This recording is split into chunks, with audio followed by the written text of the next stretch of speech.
Evangelio hay fuerza salvadora. Padre Gabriel Mora. El Señor esté con todos ustedes. Lectura del Santo Evangelio según San Marcos. Gloria a ti, Señor. En aquel tiempo, los escribas que habían bajado de Jerusalén decían: tiene dentro a Beelzebú y expulsa a los demonios con el poder del jefe de los demonios. Él los invitó a acercarse y les puso estas parábolas. ¿Cómo va a echar Satanás a Satanás? Un reino en guerra civil no puede subsistir. Una familia dividida no puede subsistir. Si Satanás se rebela contra sí mismo para hacerse la guerra, no puede subsistir. Está perdido. Nadie puede meterse en casa de un hombre forzudo para arramblar con su ajuar, si primero no lo ata. Entonces podrá arramblar con la casa.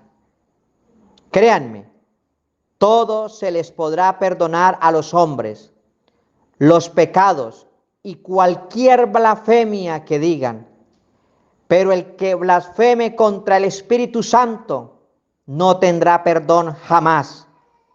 Cargará con su pecado para siempre. Se refería a los que decían que tenía dentro un espíritu inmundo. Palabra del Señor. Gloria a ti, Señor. Queridos hermanos, hoy lunes de la tercera semana del tiempo ordinario, celebramos la fiesta de San Francisco de Sales, memoria obligatoria. Algo extraordinario de San Francisco de Sales es que solamente esta frase de él: mantenía conversaciones teológicas con los protestantes de aquella época. Estamos hablando del siglo XVI, en el año 1561, y fue el fundador de las religiosas de la Visitación junto con Santa Juana Francisca de Chantal. Hoy la primera lectura nos habla que el rey David gobernó 67 años y medio. Dios lo escogió a él para gobernar pese a las advertencias, que yo me atrevería a llamarlas obstáculos, porque a él le dijeron: no entrarás aquí, te rechazarán los ciegos y los cojos. Era una manera de decir que David no entraría. Encontramos que tiene 3 reinados, uno de 30 años, porque empezó a gobernar de la edad de los 30. Y en otro gobernó 7 años y medio, y en otro gobernó otros 30 años más. Gobierna 67 años. Desde la manera que podemos ver este evangelio, son 67 años y medio actuando conforme a la voluntad de Dios. Primero, ¿cuántas veces, en cuántas ocasiones tú y yo hemos dejado de obrar el plan divino de Dios? ¿Cuántas veces hemos dejado plantado o hemos abortado, hemos rechazado el poder de Dios en nuestras vidas? Entre otras palabras, nosotros hemos recibido por intuición, en nuestro pensamiento, en nuestra visión, en nuestras palabras: voy a hacer esto, quiero hacer esto, y sentimos que es la voluntad de Dios, y viene y nos increpa a nosotros palabras a través de personas negativas, de personas que son pesimistas, que envueltas en su miedo o en su envidia, nos pueden a nosotros paralizar y detener, y por eso es que vivimos en puros ay, ay, ay, ay, si yo hubiera hecho esto, yo quería hacer aquello, este proyecto yo lo pensé y no lo realicé. Yo sí quería ir a aquel retiro espiritual y no lo hice. Como el rey David le creyó a Dios, Dios le permitió a él vivir en gracia. Gracia quiere decir en santidad, en armonía con Dios. 67 años actuando. 67 años actuando. Empezó desde joven y continuó después de viejo. Perdónenme la expresión de esta manera. Después de viejo, continuó actuando en el nombre de Dios. Para Dios no existen límites ni edades. Para Dios, Dios le da el poder solo a aquel que le cree. Y quieren que les diga por qué hay algo muy maravilloso. Y lo meditábamos en la lectura anterior de esta semana que pasó. Fue que el rey David era muy temeroso de los ungidos de Dios. Recordemos el capítulo cuando el rey David entró a la cueva y encontró a Saúl haciendo del cuerpo. Lo encontró en la cueva. Estaba haciendo sus necesidades. Y le dicen los suyos, mírelo, ahí está el ungido de Dios, el rey. Cabe resaltar que el rey Saúl era malo, se volvió malo, muy pecador. Y le dicen, ahí es la oportunidad, acabe con él. Y el rey David dice, Dios me libre a mí. Me fascina ese versículo. Dios me libre a mí de llegar a tentar contra el ungido de Dios. Por eso los invito a que pues revisen en las anteriores predicaciones que he realizado. Esta fue la lectura del viernes 21 de enero. Estoy hablando del primer libro de Samuel en el capítulo 24. Dios me libre de hacer eso con mi Señor. Ese hombre al que ustedes me están diciendo que lo lastime, que le haga daño, él es el ungido del Señor. Extender la mano contra el ungido del Señor es extender la mano contra el Señor. Me fascina esto y dice, y les prohíbo enérgicamente echarse contra Saúl. Si no lo hago yo, tampoco lo vayan a hacer ustedes. De igual manera, cuando el rey David defiende la vida,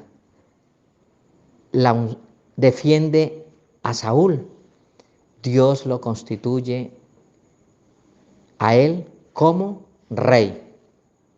2. Lo respaldó a pesar de las amenazas, de las sentencias. ¿Cuántas veces yo he sido amenazado? ¿Cuántas veces tú has sido amenazada? Eso no le va a ir bien. Eso, ¿por qué no se sale de eso más bien? ¿Qué otra cosa puede ser? Hay otras cosas muchas mejores. O usted llega y le dice, entré a trabajar en tal empresa. De allá lo echan rápido, ¿cierto? ¿Qué otra cosa puede venir? Bueno, son muchísimas adversidades. Pero el poder de Dios lo respalda al ungido. Dios respalda a todo aquel hombre que es temeroso.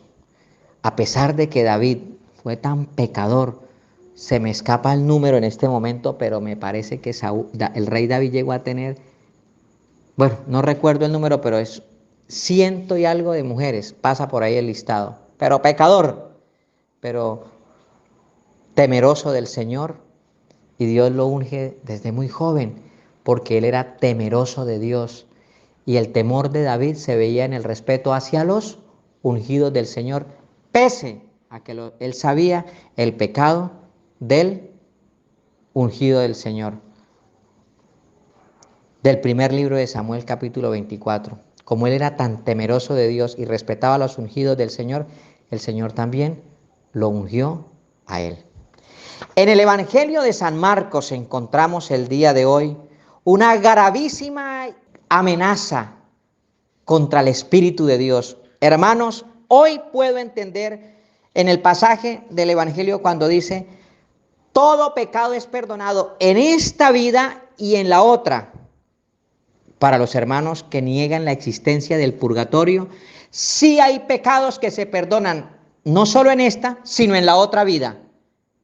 Pero para mí es fascinante y me aclara porque muchos me dicen, Padre, ¿qué es blasfemar? ¿Qué significa blasfemar? El Evangelio de San Marcos me tiene la respuesta hoy en el capítulo 3, en el versículo 22 al 30, que hace mención la palabra del Señor. El Señor se refería a los que decían que tenía dentro un espíritu inmundo. Quiere decir que todo aquel que se refiera, que piense y que haga proclamas, como hoy lo estamos viendo por diferentes grupos y movimientos a nivel mundial de diferentes lenguas, que salen a la calle con pancartas, con proclamas diciendo cosas terribles de la persona de Dios, hablando cosas pésimas de la persona de Jesús y de la persona del Espíritu Santo. Ellos son los que blasfeman. Hermanos, yo los he leído, pero no les puedo mencionar porque me uniría a esas blasfemias. Me uniría a esas blasfemias. ¿Qué es blasfemar contra el Espíritu Santo? Hablar mal de Dios. Me refiero aquí porque el evangelista dice, se refería, porque Jesucristo le respondió, créanme, todo se les podrá perdonar a los hombres, los pecados y cualquier blasfemia que digan, pero el que blasfeme contra el Espíritu Santo no tendrá perdón jamás. Señor, ¿y qué es blasfemar contra el Espíritu Santo? Hablar mal de la persona de Jesús. Hablar mal de la persona de Jesús es blasfemar contra el Espíritu Santo. Y claro, ellos que son los escribas, los sectarios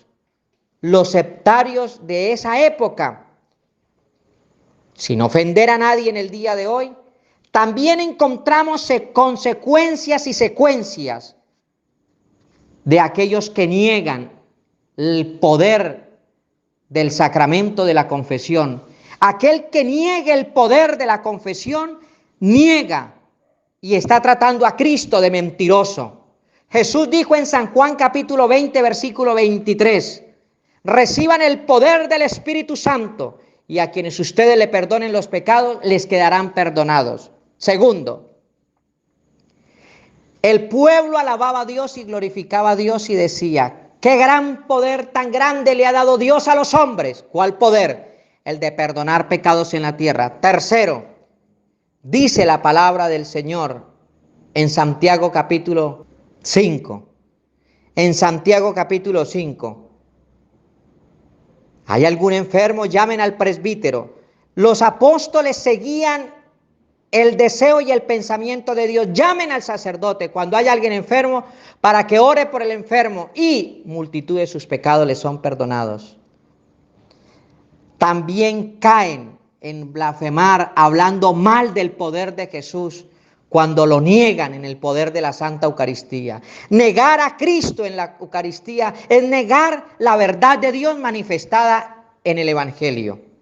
Para mí, hermanos, es un pecado mortal negar la Eucaristía. Es blasfemar contra el Espíritu de Dios, negar la existencia, la presencia real de Dios en la Santísima Eucaristía. Negar el poder de Dios a través de la confesión. Estos sectarios de aquel tiempo se atrevieron a decir que Jesucristo, que Jesús había bajado de Jerusalén y que tenía dentro de él a Belcebú y que expulsaba a los demonios con el poder del jefe de los demonios.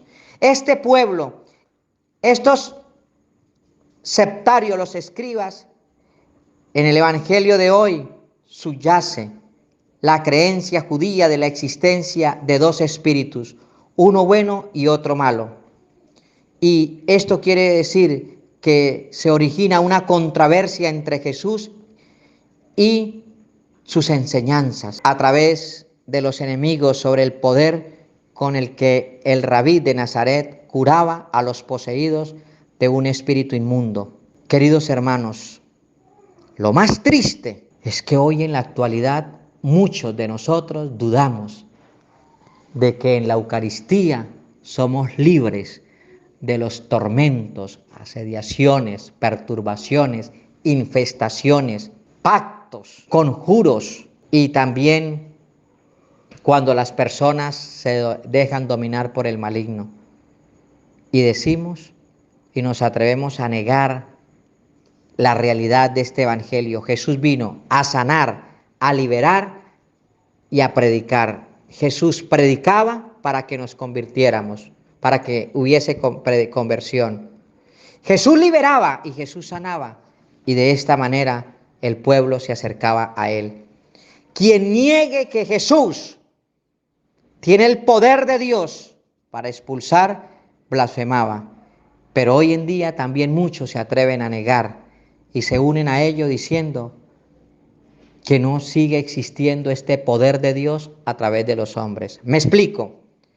Sí existe dentro de la Iglesia Católica el poder de Dios para expulsar a los demonios, para expulsar a Satanás. Sí existe este poder de Dios. Y para mí, junto con todos ustedes, podemos recibir liberación, podemos recibir sanación en toda Eucaristía. Toda Eucaristía es sanadora y liberadora. Toda Santísima Eucaristía es sanadora y liberadora.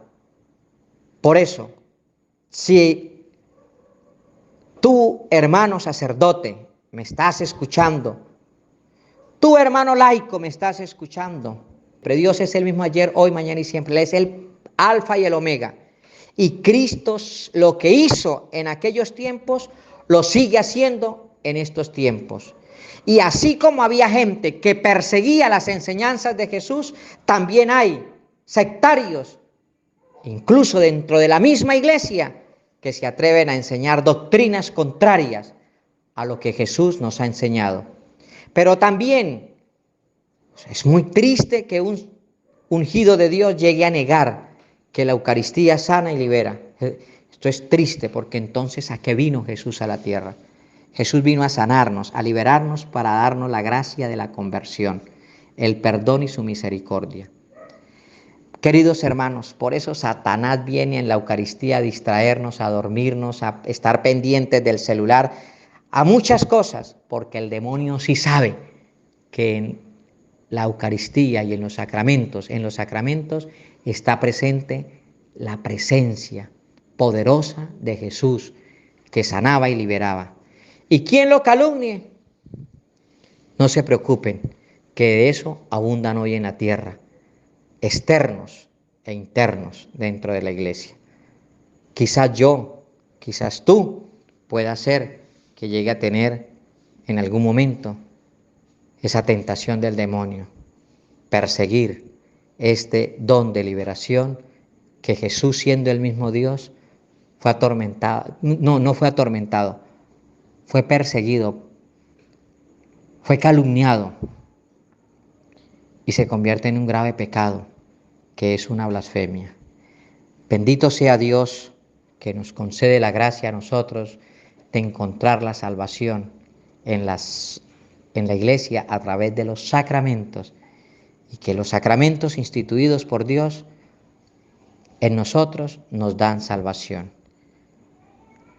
Repito la frase de San Alfonso María de Ligorio: quien quiere ser santo, se haga piadoso y devoto de la Santísima Virgen María. Los sacramentos y el Santo Rosario nos ayudan a nosotros a ser liberados del poder del maligno, y que si somos calumniados, tratados por locos, tratados por enfermos, sí, todo aquel árbol que da frutos es perseguido, y si no es perseguido, porque no tiene buenos frutos. Gloria al Padre, al Hijo y al Espíritu Santo.